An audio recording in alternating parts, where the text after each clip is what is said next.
Специальные военные операции. Продолжим всесторонне совершенствовать вооруженные силы. কল্পনা করুন একটি মিসাইল যা পৃথিবীর প্রায় যে কোনো প্রান্তে পৌঁছাতে পারে, একসঙ্গে বহন করতে পারে একাধিক পারমাণবিক ওয়ারহেড। আর যেটিকে রাশিয়া বলছে বর্তমান বিশ্বের কোনো ডিফেন্স সিস্টেমই থামাতে পারবে না।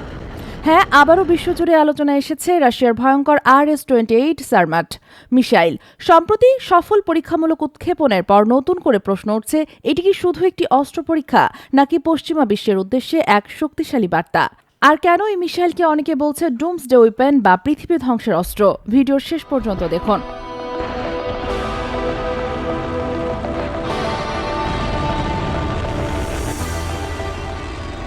রাশিয়ার কৌশলগত মিসাইল ফোর্স সম্প্রতি তাদের শক্তিশালী RS-28 Sarmat intercontinental ballistic missile ICBM এর সফল পরীক্ষামূলক উৎক্ষেপণের ঘোষণা দিয়েছে।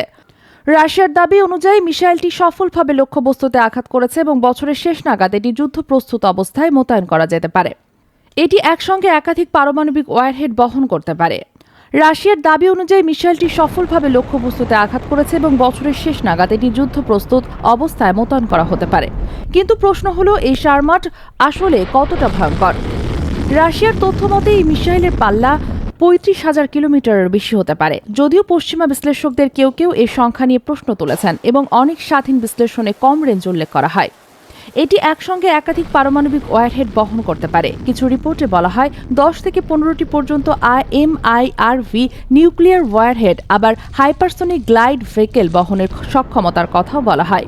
আর এখানেই তৈরি হয় সবচেয়ে বড় ভয়, কারণ এই ধরনের মিসাইল একবার আকাশে উঠলে এটি ভিন্ন ভিন্ন পথে একাধিক লক্ষ্যবস্তুতে আঘাত হানতে পারে। রাশিয়ার দাবি বর্তমান এবং ভবিষ্যতের মিসাইল ডিফেন্স সিস্টেম ও এটিকে আটকাতে পারবে না।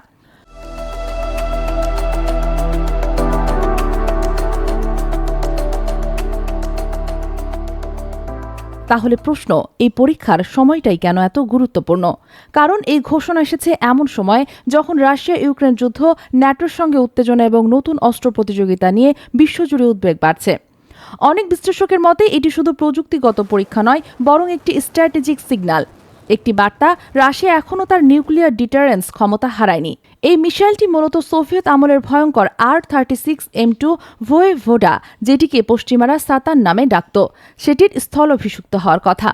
আর এখানেই আসে আরেকটি বড় বিষয়, বিশ্বের শেষ বড় পারমাণবিক অস্ত্র নিয়ন্ত্রণ চুক্তিগুলোর ভবিষ্যৎ অনিশ্চিত হয়ে পড়েছে। ফলে যুক্তরাষ্ট্র, রাশিয়া ও অন্যান্য শক্তিধর দেশের মধ্যে নতুন আর্মস রেস শুরু হওয়ার আশঙ্কাও উড়িয়ে দিচ্ছে না বিশেষজ্ঞরা।